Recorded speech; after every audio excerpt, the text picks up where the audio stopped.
Hello, everybody, and welcome again to the Press Box, a weekly presentation of the Dispatch and the Rock Island Argus, sponsored by Zeglin's TV and Appliance. I'm Steve Tappa. This is my cohort, Anthony Sandoval, and it's semifinal playoff football. That's why we have the Geneseo beat writer back in the box for the second straight week. Geneseo, great challenge this weekend, taking on Lombard, Montini, and just a little bit about the Broncos, of course. They had a chance at winning 5 straight state titles in Class 5A, squashed last year in the finals. They finished second to Springfield Sacred Heart Griffin, who is still in the other semifinal bracket. So it's a great Final Four field in 5A and a huge test for the Maple Leafs. Huge test. You mentioned it. Great challenge.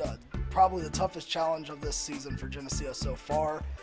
This Broncos offense, really high power. They have so many options. 2 receivers over 700 yards. One's going to Indiana, and Leon Thornton. He's got over 700 yards. Their quarterback, Chuck Norgal, fast over 2,500 yards, 20 touchdowns this year. Just a great offense. And their running back, he has almost 1,000 yards rushing, and he can catch the ball as well. Another threat. Yeah, and of course, defensively, it's going to be a tough one too. I mean, Geneseo's defense isn't just going to be challenged. The offense that has rolled up so many points this year, 30-some points a year, 40 points a game, they're going to be taking on a defense that is equally stout. Yeah, talking to Coach Johnson yesterday on Tuesday, he said something about this Broncos defense can really tackle. They don't just have a couple of guys that can tackle the ball carriers. They have everybody that can do that. Geneseo last week, what hurt them on defense, their defense, was the short passes from Sycamore's quarterback. This week, I think they can air it out a little bit. That's something to look out for, the short screen passes.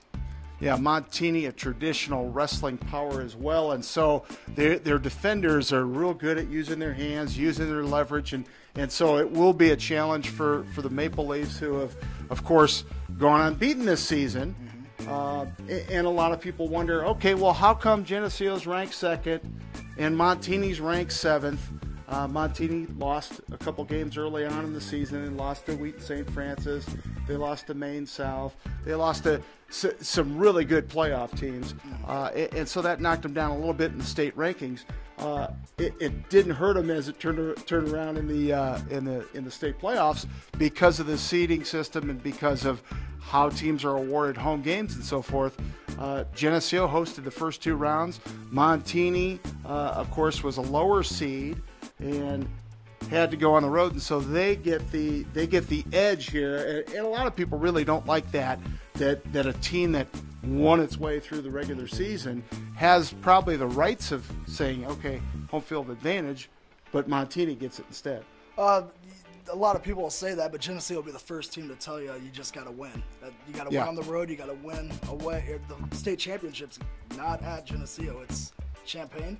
Champaign this year, DeKalb last year. Yeah. And Geneseo, they know this is going to be a tough task. Even Coach Johnson had it in his voice yesterday when I was talking to him. There's a little bit of a different tone than previous weeks when I was talking to him. He knows this is a big game. And people that have been naysaying Geneseo, saying they haven't played good enough teams leading into this state to play off November. This is the game they want. This is their proving ground. Yeah, this is the proving ground. Yeah, definitely. Now I installed them Geneseo. I'm a Geneseo believer. I've seen them against Sterling. Yep. And I believe in this team that they have the pieces to do it. That said, I installed them as a 1-point favorite on the road. That's a pretty tenuous situation. I mean, it's a coin flip game. It really is. I could see a 14-13 score, 28-27 kind of score. The one thing Geneseo can't do is fall behind and let Montini get up a couple touchdowns. Then it's going to be tough. And you're exactly right. I mean, I think this is going to be a close one throughout. But if one of the teams do get out ahead, 2 touchdowns, 2 scores, I think it's pretty well going to be in the bag from there.